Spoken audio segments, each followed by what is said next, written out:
Now, moving, of course, to South Africa, where the big one is happening there. I think South Africa has been our talking point mainly on different platforms because of these May 29 general elections that are going to be happening. There's a lot that is going on the South African scene, and we can talk of the first process, which is that of candidates, right?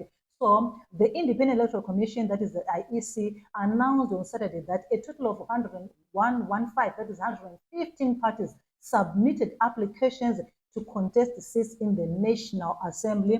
Remember, the deadline for the submission of the candidates' nominations was Friday, 5 p.m. Okay, Friday the 8th. 5 p.m. So soon after the closing of the deadline, they then announced that about 115 parties submitted applications to contest seats in the National Assembly. They said all the other 14 parties that are currently represented in the National Assembly submitted applications to contest seats in the National Assembly. And there was a total of 101 parties that do not have seats in the National Assembly or provincial legislature who also submitted their applications or their nominations, making them a total of 115. Okay, so right now they said they're in the process of verifying the nomination that were put in, and then they're going to announce the final list. Okay, so there are also about 16 applications from independent candidates. Those who do not have a political party that nominated them, they just put their own things. Okay, so like I said, they are now going through the verification process right now.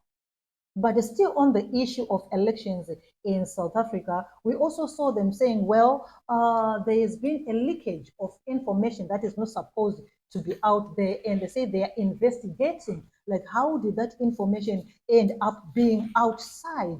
So they're saying that is the cause for concern. How did that information end up being outside? According to a report by the Mail and Guardian, they say that there's been a leakage especially for leakage on candidates and some details about the ANC and the Umkhonto we So the Mail Guardian say, especially when it comes to Umkhonto we they say Jacob Zuma has been is the number one candidate according to a document that was released, and the number two candidate there is the Jabulani Khumalo, who is the one who registered the MK Party. He is now candidate number two, and there's so many other prominent names in the South African political scene there, and some religious leaders also being part of that.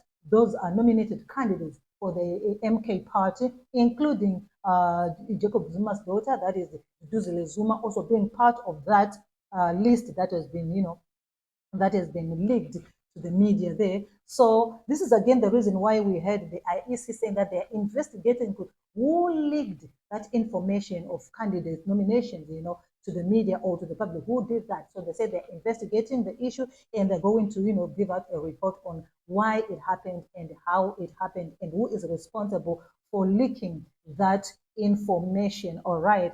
Now, as you already know, that earlier on in January, there were some reports that there were about 350 political parties, who were registered by the IEC. But those of all of those 350, of course, they already knew that not all of them were going to be able to, to nominate candidates and be part of the process for the 2024. So this is why we have seen now only 115 parties are the ones that have now, met the deadline of, presenting their nominations to the IEC. Now, even with that, we already know that there is a talk, out there.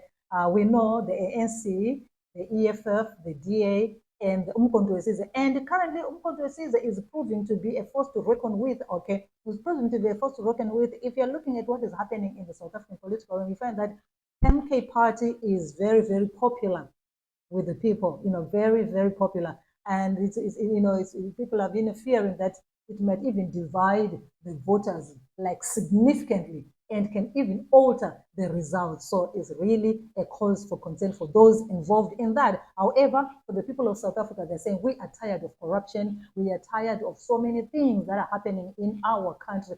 Therefore, the time is now to make that change that we want. So we are going to see how it's going to be, and I'll be following on that story.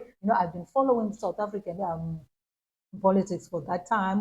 You know, I've been following to see what is going on. Okay, and among the nominated candidates again for the Umkhonto is Reddy. You know, Reddy is the one who was in the middle of the controversy of saying that they were going to cause some problems if they're not going to be on the ballot paper, this and that.